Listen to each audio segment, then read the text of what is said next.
Space Quest, Chapter 1. But, didn't we already play this game? Well, we kinda did. But this is the enhanced VGA remake of Space Quest 1. As you can see by the graphics. Obviously. The Sarien encounter. Technically, the game is actually Roger Wilco and the Sarien encounter on the Sarien kit. Whatever. Executive producer Ken Williams. Creative director Bill Davis. Directors Scott Murphy, Douglas Herring.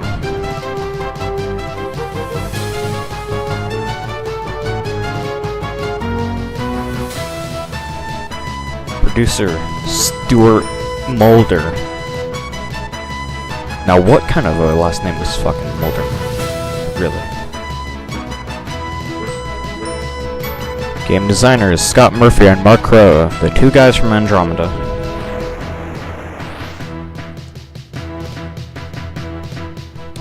Art designer Douglas Herring. He did actually a really good job on this game's art. It's fan-fucking-tastic.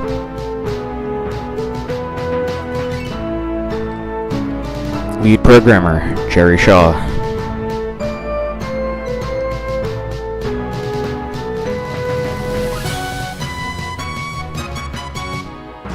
Composer, Ken Allen. He did a fucking magnificent job on the soundtrack, let me tell you that. Also, hopefully my mic should be a bit better. Hopefully it shouldn't be nearly as loud as I was in the second and third parts of Space Quest 4.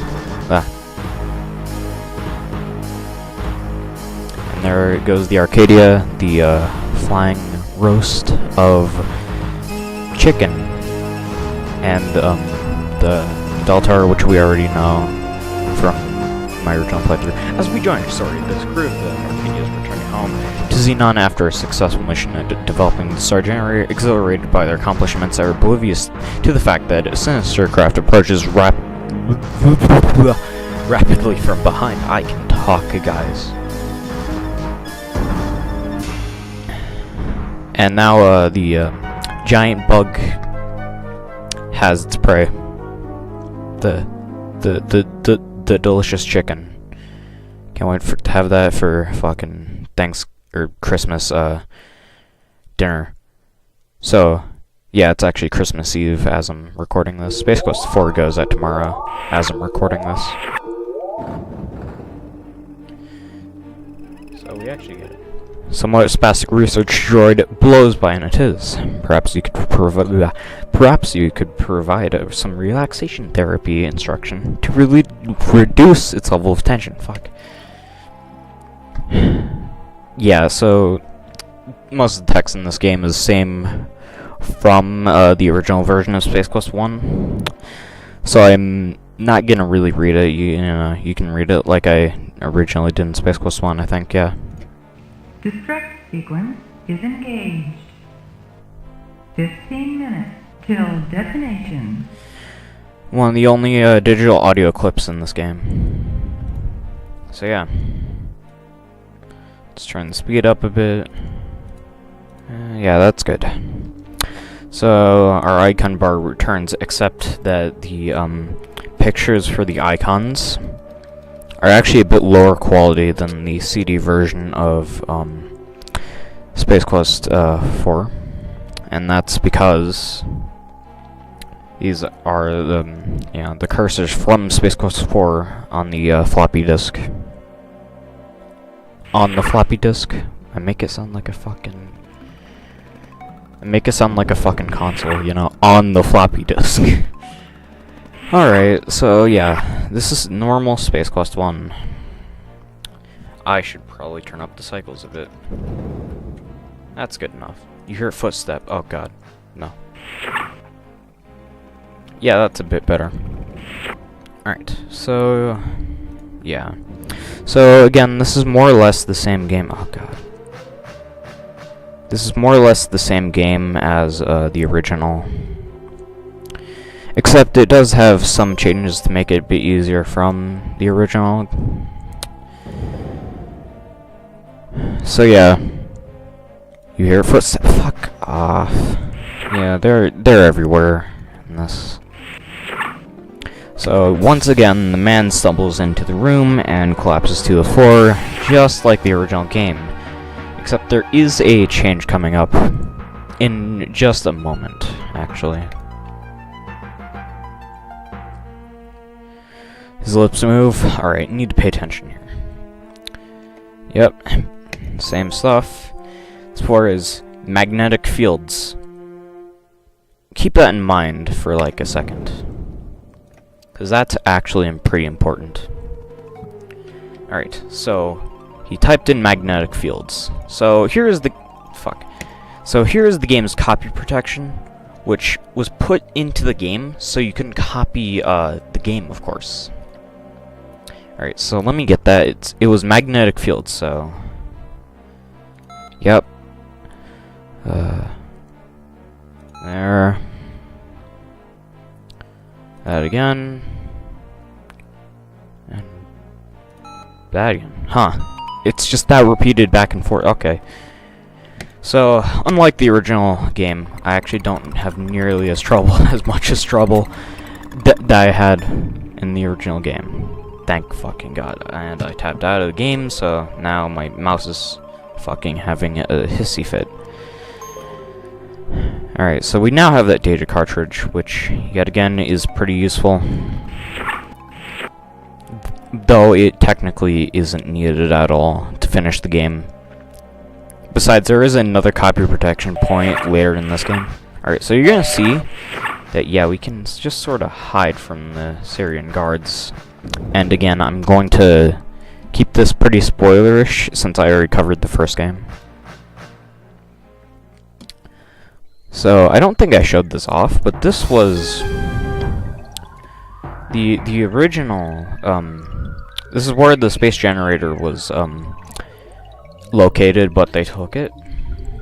And there seems to be some weird object there, so I'm gonna take it. There goes the droid again.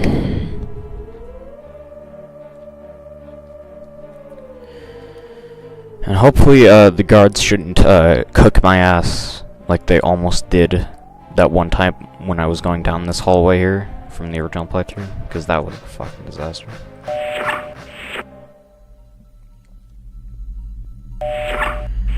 Alright, so now we are in this room. So here in this room, you actually have to hide behind this thing, or else the Sariens will kill your ass. Fuck. Please. Okay, that's fine. That'd be perfect. Yet again, they failed to notice, even though I was right fucking over there. But whatever, I guess these assholes can't really see that far. Who knows? Alright, so I'm gonna open these bay doors, just like the first game, and use the keycard on the door. There's not really much to talk about here, since we already did most of this stuff in the original game. So yet again, we get these two things. The gadget, which is a translation device, of course, and the spacesuit, which looks nothing like it did in the original game. Yeah, it's actually blue. Alright.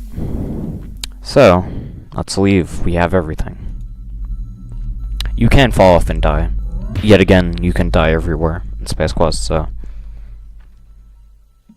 So, let's buckle up. That's important. If you don't buckle up, you will die. Because, I guess, you gotta buckle up for safety, fam. That's an inside joke between several people. This is the auto nav button. Yep. This button is not to be pushed at any time. I tried to show this off in the original playthrough, but I fucked up. And this is the power button, so yeah, let's just push that right there. And then let's pull the lever and get out. And yep, There we go. We escaped the roast We escaped the roast turkey. And now, at long last, I can finally show off what I didn't in the original game. This has saves. Oh fuck, man. Screw this. Oh, God. These aren't even my saves. Oh my god. Fuck. Man, this is really exciting. Delete. Oh my god, why did I leave these saves? Here, I didn't check. Fuck. Alright.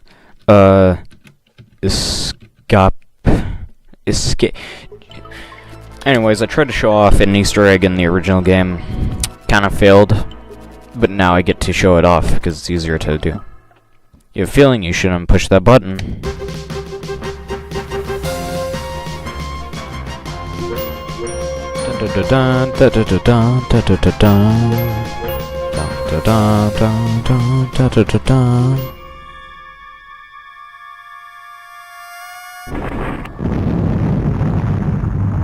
The fourth wall doesn't exist. This is the Conquest of Longbow. Another Sierra game. Seriously, what the hell is with breaking the fourth wall with this series? Goddamn. Ouch. I think we got some serious organ damage here. All of them, of course, could easily be replaced in the time period from which you've just arrived. However, a quick scenery check reveals that you are now in the Dark Ages. The only transplant you'll get here is a carcass to spit over flame. What? As you draw a few final lungfuls of oxygen through your newly acquired sucking chest wound, you gleefully notice your final resting place is near beautiful Nottingham Castle, universally renowned for its inclusion in Sierra's conquests of Longbow. Oh my goodness, you're shocked to hear some highly inflammatory language making its way into your auditory canals. Must be some uncivilized ruffians in the nearby pub. Well, you're dead again. We even warned you not to push that button. You have no one to blame but yourself for having to sit through a plug for another fine Sierra product. Maybe you'll follow directions next time. Thanks for playing, and all that stuff. In the original game, that Easter egg actually sends you to King's Quest I, Search for the Crown, instead of Conquest of Longbow, but whatever. So yeah, we've seen the Easter egg I couldn't fucking show off in the original game for no goddamn reason. Now we're just gonna head off to Corona.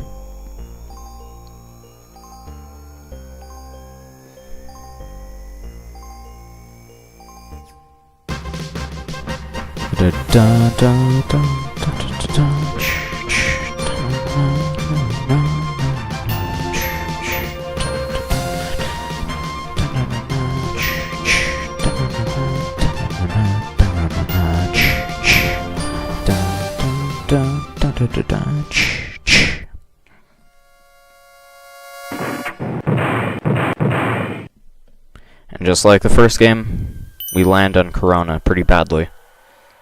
Ugh. Thank you for flying Arcadia Getaway Podlines. It's been nearly a pleasure serving you. Tell a friend if you've got one. So yeah, now we're in Corona. Through the fractured pod window, you see an utter desolation spread out before you. You suddenly feel very lonely. Not like you already were in the first place, Raj. Alright. So something fell back there, and I'm gonna grab that. And we don't get to see what it is, but if we look in here, it's a survival kit. Let's open it. Upon opening the survival kit, you discover a xenon army knife and a canister of dehydrated water. Just like the first game, of course. So, and like the first game, you need to grab this shard of glass, or else you can't progress. And I'm going to end the part here. Just like I did in the first game, except I didn't get out of the pod yet. So, yeah. Go, sub, Nick, Alex, Meat Clan Twitter, all that good shit, you know. You just enjoy our dumb shit. Bye.